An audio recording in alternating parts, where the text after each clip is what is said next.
assistant isn't here again, so it's just going to be me. I got hungry and I figured I could record at the same time as I'm cooking, like usual. And I was going to go over Colorado and what it would take to get your real estate license in Colorado, and talk about a couple of crimes that might have occurred in Colorado. The last time I did it on my own, I kind of went onto my laptop, which is sitting right here, and tried to do some of the navigation, and it just messed everything up. So I'm not going to do that, but I have my phone as my backup so that I can read or, discuss what's going on the episodes. On the crimes that we're going to talk about. So,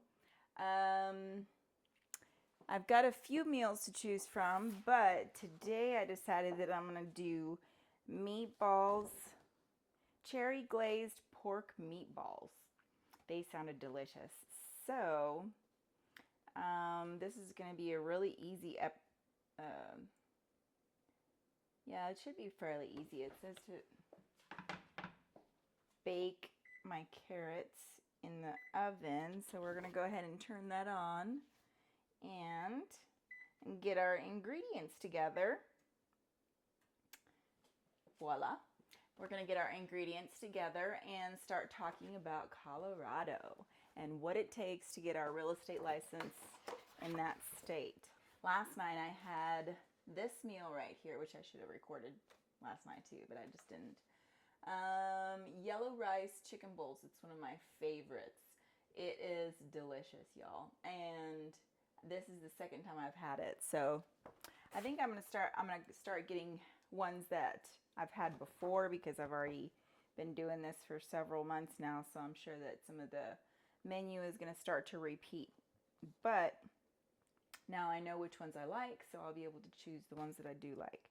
Anyway, all right, so we need 8 ingredients. We need garlic, carrots, the Yukon potatoes, pork, panko breadcrumbs, white wine vinegar, cherry jam, and chicken stock. So let's get our ingredients out of our little box. And I think it's all going to be in this one right here. Yeah, that's what it looks like. Some of these potatoes are a little bit, ooh, yuck. This one's gross, so I'm going to throw that one away. All right, so in Colorado, to get your real estate license, this is one of the first states that we've talked about that actually does what's the word? Good gosh. I know it's a word, reciprocity, something like that. I'm pretty sure reciprocate. They reciprocate.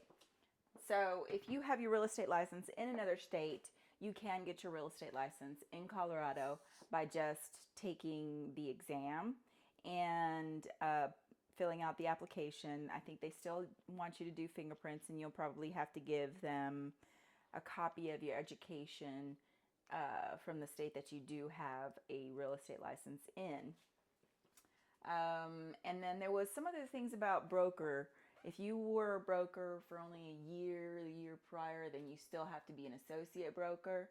But if you were a broker for 2 years or more, then you can actually be an independent broker. All right, so we got our panko bread, our potatoes for our mashed potatoes, garlic, and our chicken stock, cherry jam, and this is so cute, my wine vinegar. So cute. It's a little tiny bottle. It's not glass. Is it plastic? Yeah, it feels like plastic. It's adorable. All right, so I'm going to peel these carrots real quick first because they go in the oven.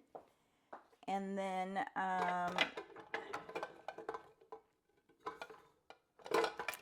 mash my potatoes. Let me see, where's my potato peeler?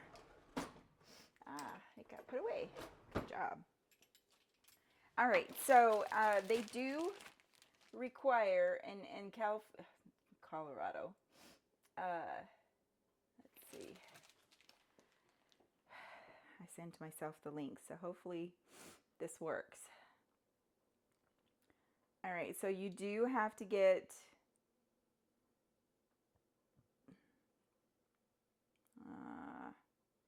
hang on.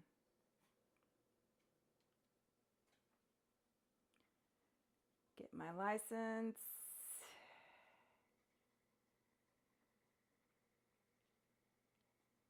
Colorado. Oh, okay, so you do have to complete 168 hours of pre-licensing.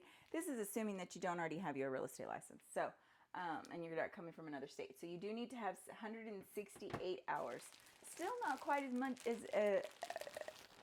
as Texas. I don't know. We'll still. I'm on the hunt for a state that has the same requirements as Texas.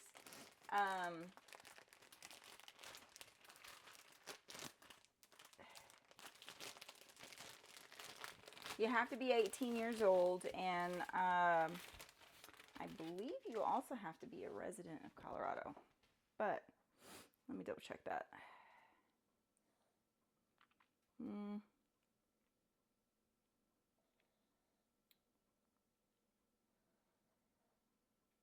It doesn't say.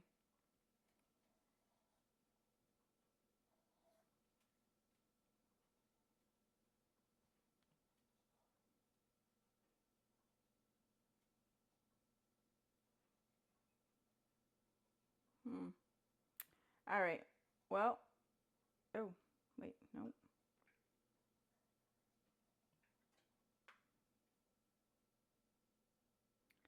Let's see if this one will work.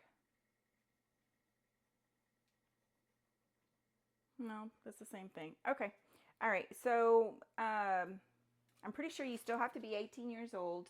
And since they do allow, since they do reciprocate with other real estate license states, I don't think that you're going to probably need to be a resident of that state, because that's kind of, you know, a way that brokerage companies like Remax and so a lot of these franchises and stuff like that are able to kind of cross state lines. Brokers, for instance, that like me, that might have licenses in multiple states, and in order to have offices in those states. But anyway, 168 hours. Now, as far as crime is in Colorado, it's kind of like every state. There is a lot of crime that is involved in open houses. So I read this article today about open houses and the danger. They did like a survey or something about real estate crime all across the United States, not just in Colorado, but the majority of the crimes that are committed against real estate agents is going to be related to open houses. They're generally thought of as unsafe. You know, I mean, you got random people that you don't know just coming into the house, and it's not just against real estate agents that these crimes occur. Sometimes it's theft. You know, they'll go into these open houses. I once had an open house that people showed up, and there was so many people that showed up that I really couldn't keep an eye on everybody. And after the open house was over, I went through the house to make sure that everything was locked up tight, like I usually do. And somehow I missed it, or I don't know. I don't know how it happened, but one of the windows had been left unlatched. And then the next day, somebody came and broke in and stole the dishwasher, stole the, I had a brand new dishwasher in the garage just sitting there, stole the washer and dryer that was sitting there. I mean, it was just like, it was horrible. The owners were very distressed about it. So that's one thing that whenever you're doing an open house, it's always good to walk through the house, check all the windows, check all the doors, make sure everything is secure before you leave the property. Because sometimes people show up to these open houses to leave a window unlocked so that they can go back, especially the vacant houses, so that they can go back again the next day or days later and rob the place. Anyway, or sometimes if they're not being washed thoroughly, they might just steal things right then at the open house. So you got to kind of really be careful. Another thing that they said, that a lot of these crimes that are being committed against real estate agents at open houses is because people are there by themselves. So another thing that I kind of advise a lot of my agents, and I always try to do, is always have somebody with you, whether it's, you know, whether you're mentoring an agent, bring them with you. You know, there's always, there's power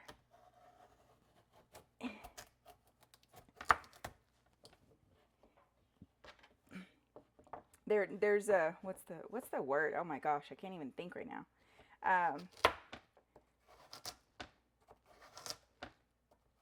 It's always good to have a buddy, you know. I mean, it's just safer. Yeah, safer in numbers. That's the word. There's safety in numbers. So if you're doing an open house and maybe it's not in the best neighborhood, or you have an uncomfortable feeling, then go ahead and tag another real estate agent from your office to join you. And another thing that I usually advise, well, I mean, there's agents that I talk to all the time about, excuse me, sorry, I didn't mean to be so loud. There's a pretty big significant amount of real estate agents that do have their concealed licenses. Texas, we don't have to have a concealed license anymore, but I've known a lot of agents that actually do own a gun. They take the guns with them, or they keep it in their vehicle or something, you know, that makes them feel safe. So, you know, I mean, that's always a good advice. But you can also take some of those noisemakers, or you can take pepper spray, or have some sort of device that makes you feel safe. I have one of my agents that she wears boots a lot, and she keeps a knife in her boot. So, you know, I mean, whatever it is, it makes you, that you're comfortable with. I'm not a big fan of guns myself personally, so I don't have a gun myself, but to each its own. All right, I usually put a little bit of aluminum foil when I'm cooking in the oven on my pans. I don't know, I've always done it this way. I don't know why. Then I put my carrots on top of that. Feels like it's easier to get them off the aluminum foil than it is to get them off directly on the pan. All right, so another thing that the article that I read said is that a majority of the crimes that are committed are usually against women. 65% of real estate agents that are women carry guns, which I guess that's okay. I'm just not a very big fan of guns. My family has had a couple of crimes with guns, and I'm just not comfortable with them. But I definitely believe that if you feel like you need a gun, you should have the right to have one. So knock yourselves out. Anyway, one of the crimes that I found in Colorado was actually in that same category. It was a lady in Colorado. Here, you want the carrot? You gonna eat it? Oh. She's my blind dog. So she doesn't need carrots for eyesight.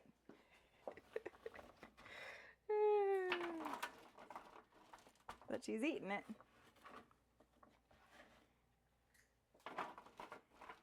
All right, so this lady in Colorado, let me see, where's it at?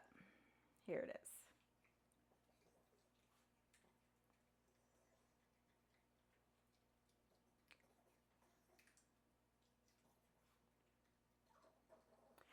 And crimes are more prevalent in the city than they are in the rural areas.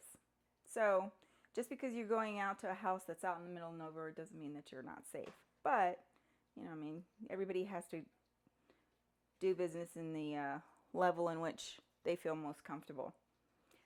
There is a long pattern, according to this website, there's a long pattern of open house crimes, and they vary from people actually coming and committing crimes against real estate agents or, like I said, theft.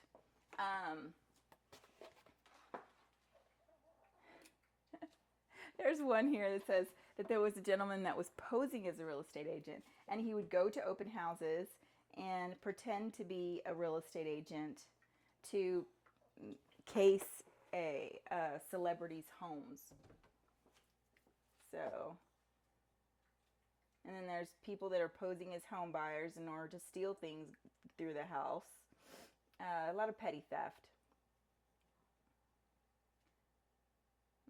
There was a gentleman that tried to use a stun gun on an agent at an open house and tried to sexually assault her.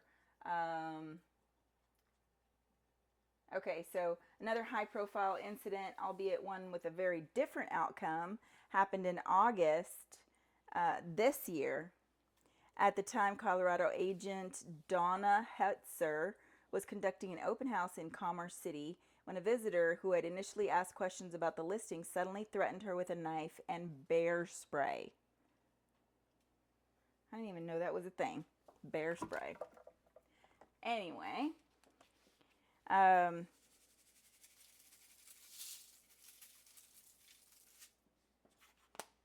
man allegedly ordered this woman to take off her ring and get in a closet. My pepper. I'm putting my salt and pepper. And I'm going to put this in the oven real quick. Woo! That's a bit hot. All right. So, but she had a concealed carry permit, pulled out a gun, and the man then discharged the bear spray after Heltzer fired several shots. The police, she didn't hit him. The police later arrested Ernesto Robert Chrisman for the incident, and Hetzer ultimately told the local news that if I did not have my firearm, I would not be here to talk to you. So that was an interesting crime that I found. And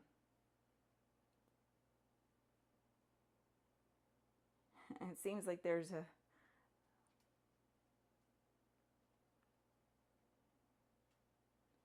yeah, I mean, just stay safe, you know, just be careful. Carry some pepper spray with you if you feel, or bear spray. It says, NAR also found that 49% of women in the industry choose to carry self-defense weapons versus 35% of the men. So there was a higher percentage of women that carry pepper spray. Weapons than men. Actually, I'm going to use a knife. Yeah. So, in conclusion, I'm going to work on these potatoes here and pause the video for a second because these need to go in the pot to... Oh, I don't know why I'm peeling them.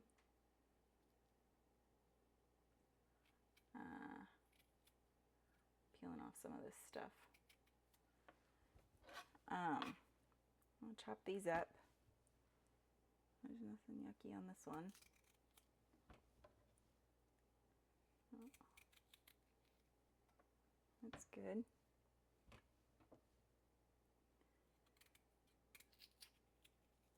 And then we can talk about another crime that was kind of interesting in Colorado.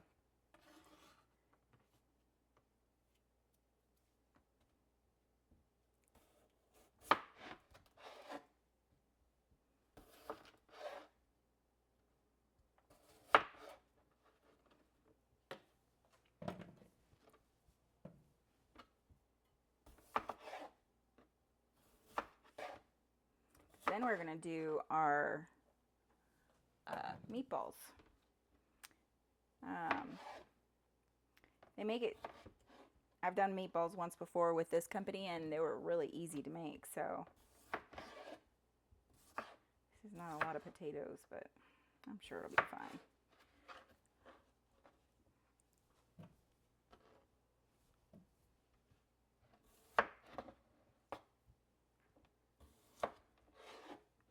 Speaking of guns,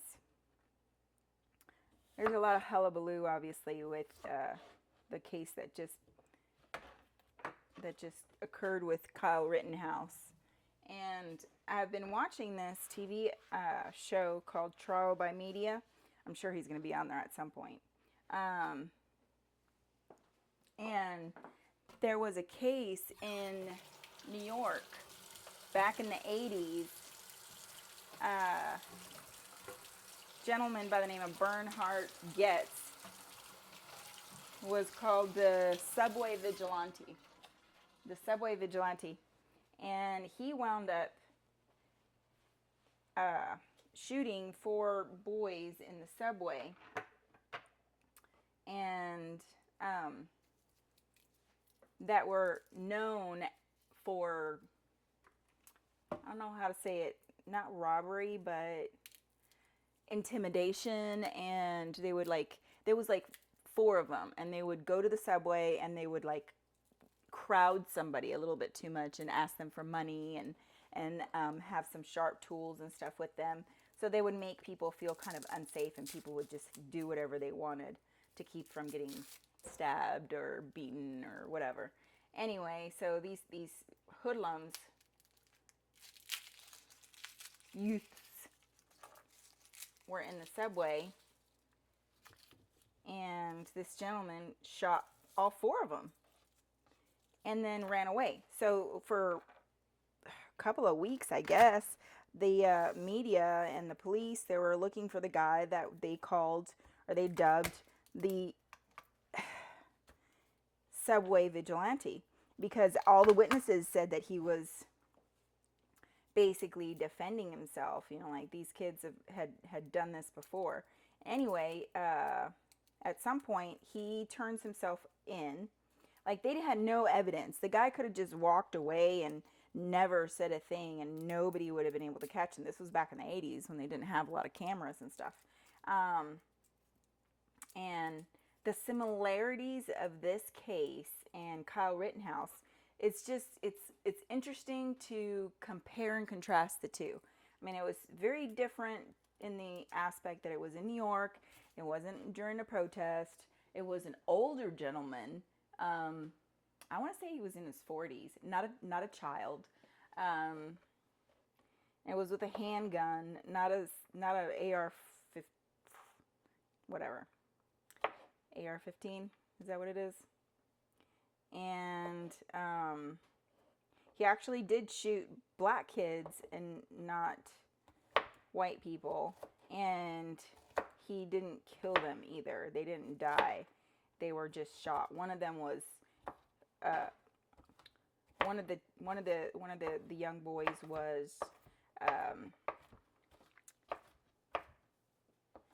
not hospitalized, but put into a coma. And then another one was in a wheelchair, he was shot in the back, so he wound up getting paralyzed. But they all lived. And he turned himself in. There was a lot of media attention. I mean, it was a lot of media attention on this case back in the 80s. It was 84. And there was the difference between the media attention then and what happened with Kyle Rittenhouse was just so vastly different. Back then, they were saying that, oh yeah, they were doing interviews with people on the street. And oh yeah, the subways are very, very unsafe. If I had a gun, I would have done the same thing. So they were praising him for being this vigilante. And versus what we have now, which is people being crazy. All right, so now to make our meatballs.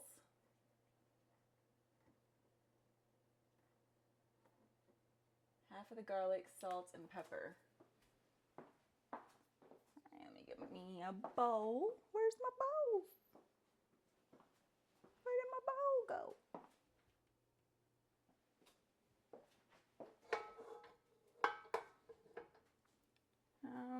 Hang on.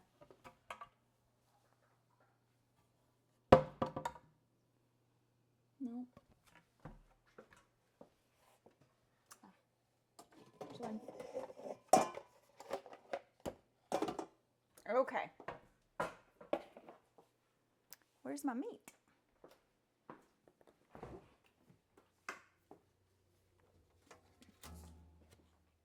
This is ground pork.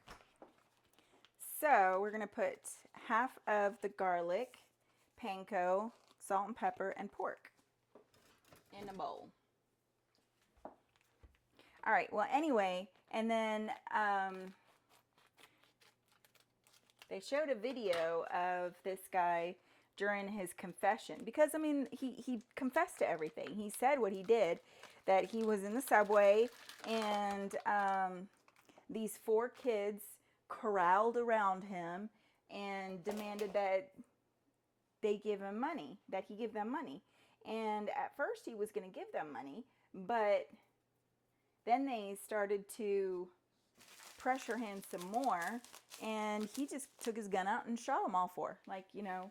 But here was the thing, he was already traumatized from an earlier event where he actually got beat up in the subway by somebody, a group of young kids. I don't remember if they said if they were black or if they were white kids or what the case was, but he did have a prior incident, and that's why he had a gun with him. And he said that he even tried to get a concealed carry gun in New York.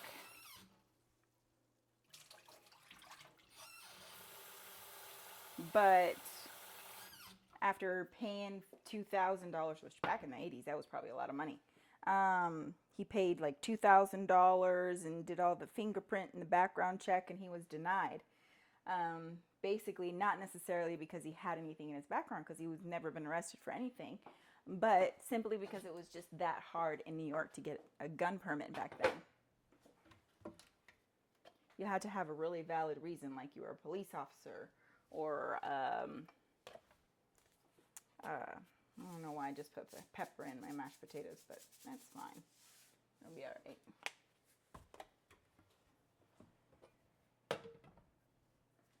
So we put half of the garlic. Anyway, I just finished watching that, so it's kind of fresh in my mind, and I thought it was interesting, the correlation between the two. Did I put salt and pepper? That's probably when I was doing the salt and pepper. I was going to put it in here. All right, so the next case,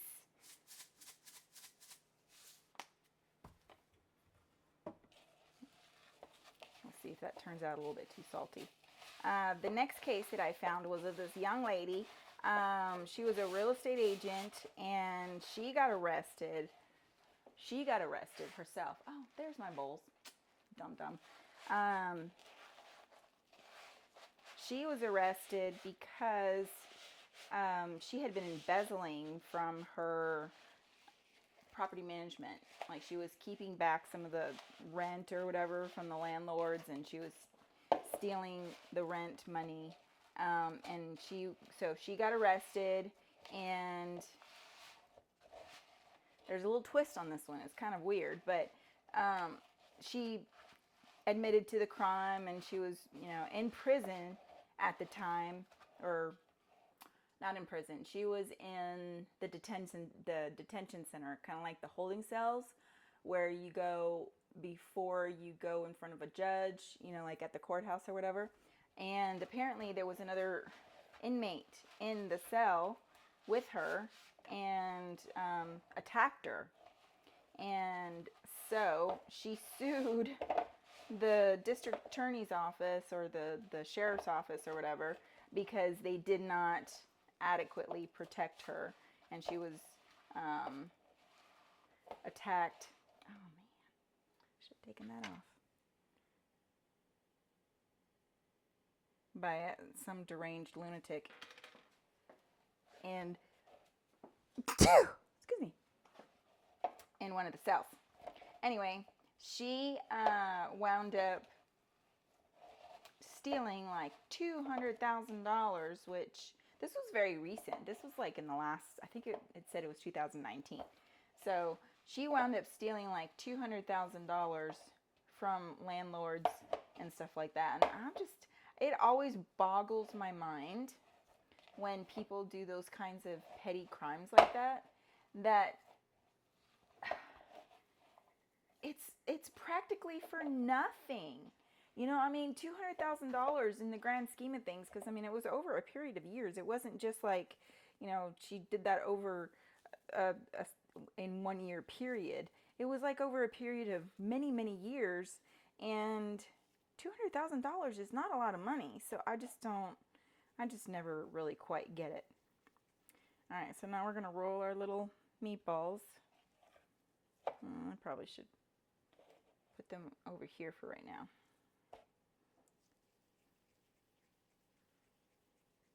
And then we need to fry them up.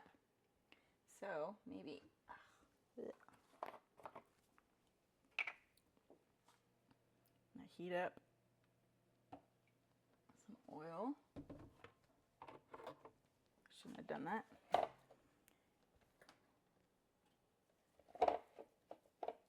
It just doesn't pay, you know. I mean, if I'm ever going to be a criminal, which I wouldn't, I don't have the fortitude for that kind of thing. But if I ever was going to be a criminal, it'd be for like millions and millions of dollars. It'd be one of those like Bernie Madoff kind of situations. Interesting fact. I don't tell this to a lot of people, but I guess I'm telling it to the world right now. I actually worked for Bernie Madoff when I lived in New York. I didn't work directly for him. I worked for the CPA firm that handled a lot of their financial statements and stuff like that for their clients. But yeah, I worked for Sosnick Bell and Company, and we did about 400 or 500 reports for Bernie Madoff's clients every year. And I actually had a retirement, a 401k, because my employer, Sosnick Bell and Company, they had a Bernie Madoff account. And so all my 401k was in a Bernie Madoff account. This was back in 2001, before he actually got caught, and or 2000, yeah, from like 96 to 2000. And then after I left in 2000, I got my money out, so I didn't lose anything. But interesting fact. All right, so I think what I'm going to do is finish this up. I'll pause the video for a little bit, and as soon as I'm going to cook my meatballs and then finish the sauce, because there's a sauce that it calls for. Let me see. What does it say? Heat a drizzle of oil in the same pan. Put the remaining garlic, the vinegar, the jam, the stock, and a teaspoon of ketchup and 2 tablespoons of water. And then once that caramelizes, then I put my meatballs back in there and cook them a little bit more with the caramel sauce. And then after that, then I make my mashed potatoes with 2 tablespoons of butter, salt and pepper, and then we eat. So let me get that done and get these cooked up, and then I'll show you guys the finished product when I'm done. Thank you for joining me, and hopefully Dinah comes back soon so that we can do this a little bit more, do a little easier on this. I'm going to wash my hands first.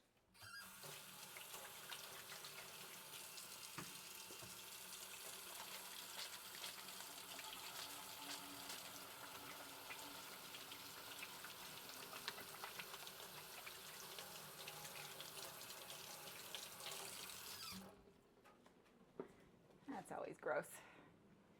Anyway,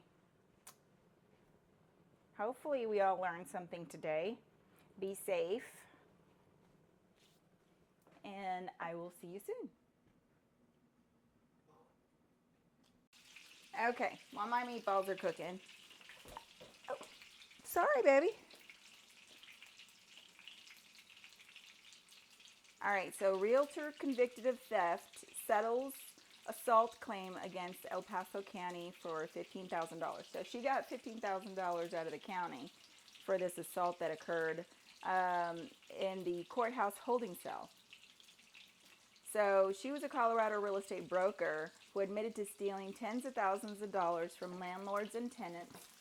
Originally demanded, the state, they originally demanded $150,000 in damages after she originally demanded $150,000 in damages after two sheriff deputies placed her in a holding cell with a mentally unstable person who nearly choked her to death, according to a letter from her attorney that the county received on November 3rd. So this just happened recently. The county investigated that and determined that a fight broke out after the woman was placed in the 4th Judicial District Courthouse with Dalton. While it's unclear who started the brawl, it took a deputy roughly 3 minutes to respond to the incident after Dalton pushed the cell's panic button. So I guess she pushed the panic button and they didn't respond for 3 minutes. So we thought that there was at least some chance that we could have some liability. And in the best interest of saving taxpayers' money, they went ahead and settled it. So that was interesting. She was arrested on March 10th on suspicion of theft between $20,000 and $100,000, a charge she pled guilty to in October. She was wanted by police for stealing nearly $100,000 from landlords and tenants by withholding rent money and damaged deposits. So, like I said, just a stupidly low amount. I mean, if you're going to commit some sort of like theft, it better be millions to make it worth it. That way you can at least go to a non-extradition country and non-extradition, I can't say it right now. Anyway, and get away with your crime. But no, people do stupid shit and then they get caught and then they go to jail. So that's fun. All right, so looks like the meatballs are done. Now I'm going to do the glaze, and I shall be right back.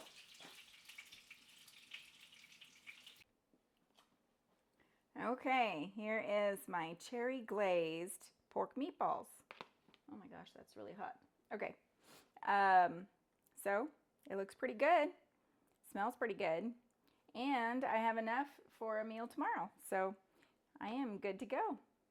Well, thank you again for joining me for another episode of Cooking Real Estate and Crime.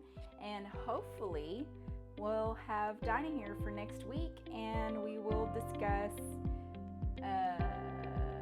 Connecticut. We're going to do Connecticut next week. So see you later.